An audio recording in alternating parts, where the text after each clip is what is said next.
Hey guys, welcome back to Tower of God New World. In today's video, this one we're going to talk about Kiseia and talk about her specifically at a single copy because honestly, as far as supportive character goes at a single copy, she is one of the best ones in the game in my opinion. I was hard stuck on chapter 19, pushed all the way into chapter 20, and now I'm cruising through chapter 20 and I've used her in every fight. She is honestly quite amazing in the way she works and the extra iframes she has that aren't listed on her ability kit because she can basically I'll jump in and show you, but the big thing about her is at one copy. Now, this is talking about one copy. Her carry capacity and her multi-copy usage, I think is probably going to be similar to Hats, except she's going to be a bit different to Hats. I feel like she'll be on the same level, maybe a bit better. Once again, I haven't really tested it. I've done a little bit of simulation, but instead of her taking all the aggro for the team, what'll happen is probably the team will die. You'll probably need a stall tank with them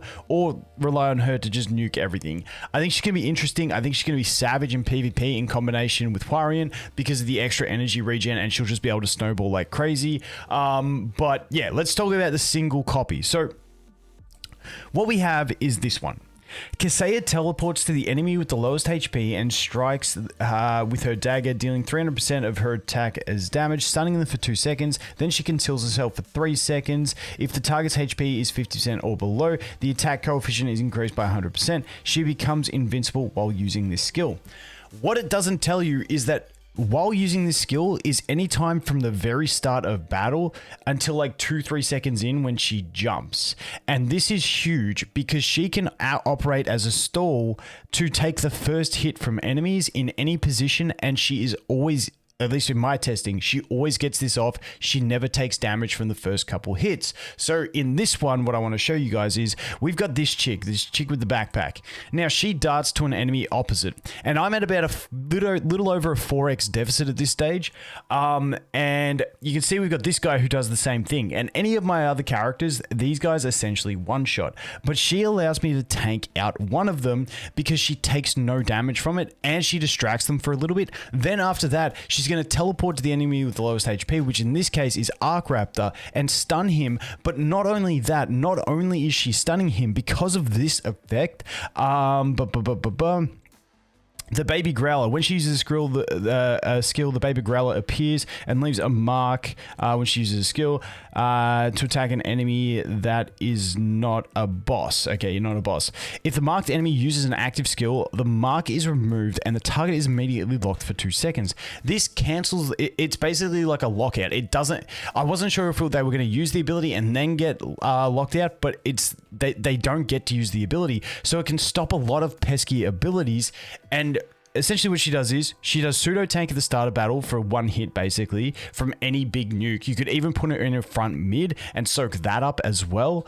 And then she goes and basically locks out an enemy for the whole start of the battle. So if it's an annoying enemy, unfortunately you can't control which enemy she goes to, but normally it's going to be an annoying one. So let's jump in and look at this replay. I want to show you guys. This is 20-8, I believe it is, on the higher power side.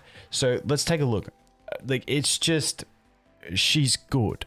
She's good at one copy. I really like her at one copy. I want to test her in a full. You can see there, she doesn't take any damage from that. She soaks up the first couple seconds from her. Then she teleports to him. He gets stunned. He comes out of his stun. Unfortunately, his kit is all based around basic attacks, so he doesn't really do anything to get locked out of. But she absorbs that big nuke from the chick at the start of the battle, which any other of my characters would die. Then she goes and stuns another enemy. Now, with her exclusive equipment, that stun on the other enemy does get doubled in duration. I believe it's base 2 seconds, it goes to 4 seconds, which is really nice as well. So in general, if you haven't tried her, I would definitely pick up the copy from the whatchamacallit. Well, we all get a free copy from the event if you do the exchange store. So I think that is definitely worth it. Then on top of that, you can buy the copy for 3,000 from the shop. And with those 2 copies, all you need to do is summon for 1 copy, and that will get you the additional free copy from her thing. I think it's very worth it because it's so cheap. I'm not going to play you through. Let's just speed this up. That's a better way to do it. And you see, we get the win. But she is so powerful in those early stages of the battle. Once again, I'm not going to talk about her as a carry because I'm not up to that testing yet. I don't want to summon for copies. And you can see I don't even have her, like, she's got no investment. but she does that already. So I want to test her thoroughly, get as far as I can until I'm stuck, and then I will do some summons, try and get some dupes, and see how she goes with that. Because obviously she gets the extra attack for every purple unit in her team, and I think the team I really want to use is Karaka with her.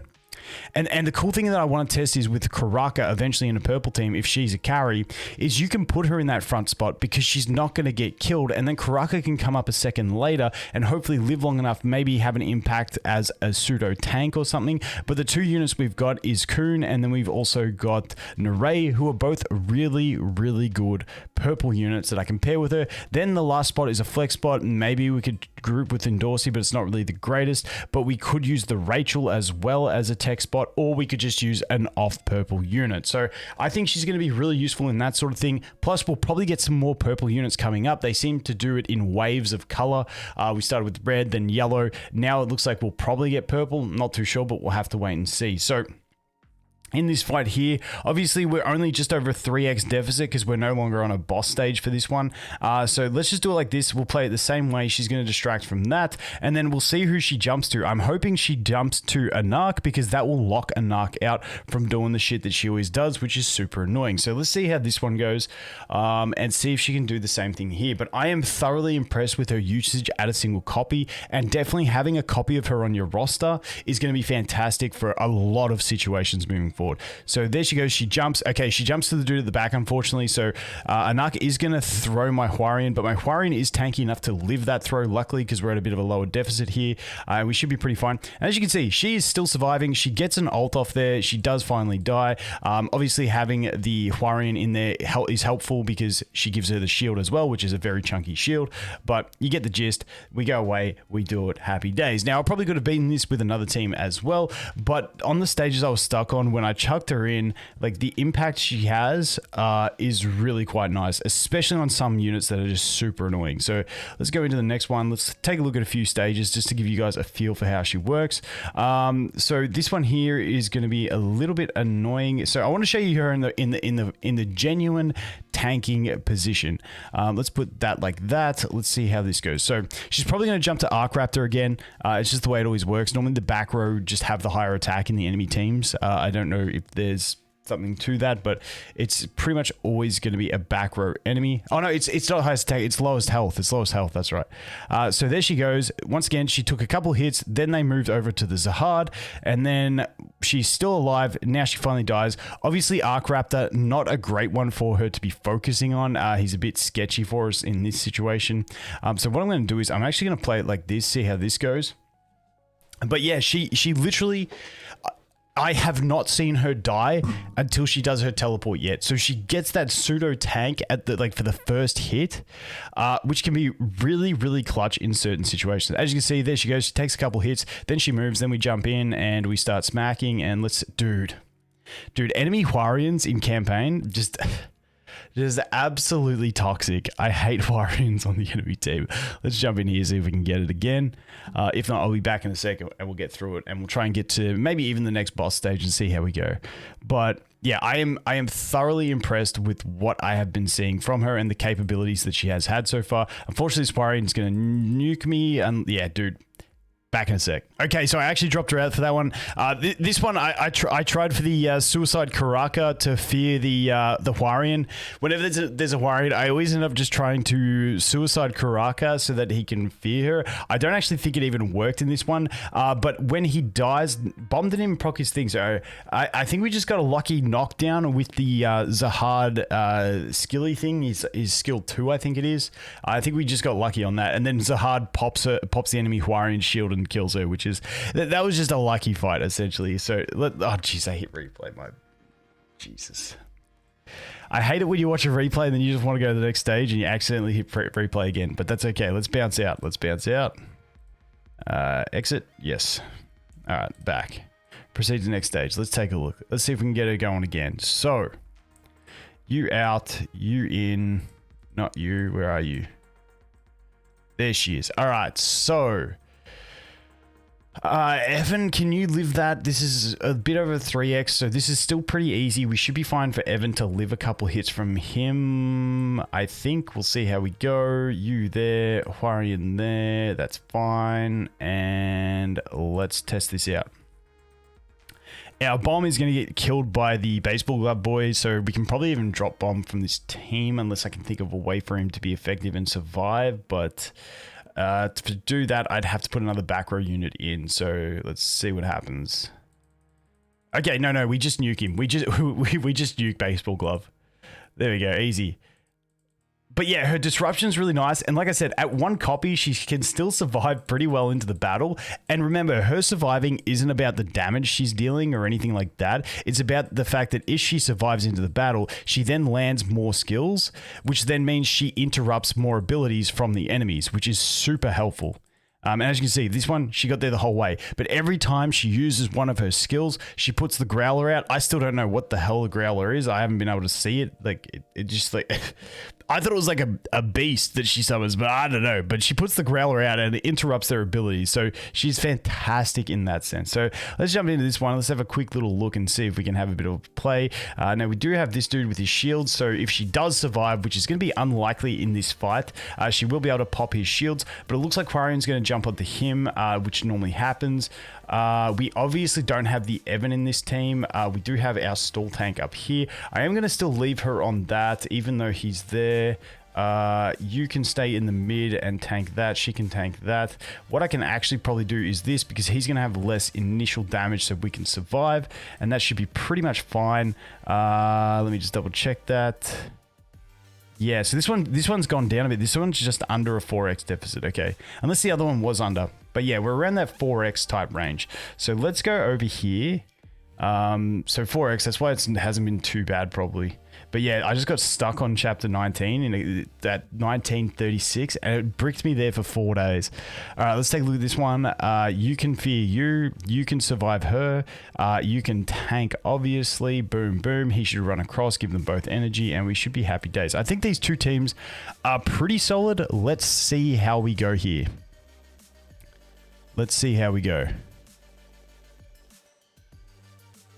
But yeah, I think if you're using her as a single copy in a Huarian team, it's super nice. So as you can see, she starts there, takes some aggro, jumps back, stuns the baseball glove, gives my Huarian long enough to jump onto him, and then we're into like just like the gold zone now. And because she's with Huarian attacking the enemy, she keeps getting that shield, which means she's going to keep using more skills, keep being able to dissipate shields and stuff like that. Now, this guy's shields get applied too quickly, so it's not like the greatest thing in the world, but we finally die to an AoE. You can get the gist of what she's doing though. Unfortunately, we just got interrupted on our jump there on our ultimate, which kind of sucks, and we're going to get killed, unfortunately. So that kind of sucks, but as you can tell, that's just a little RNG fight, but she is so good for this type of stuff. I absolutely love it. Okay, we can drop the gray because she doesn't really have any effect on the battle. Bomb didn't get his buff off there.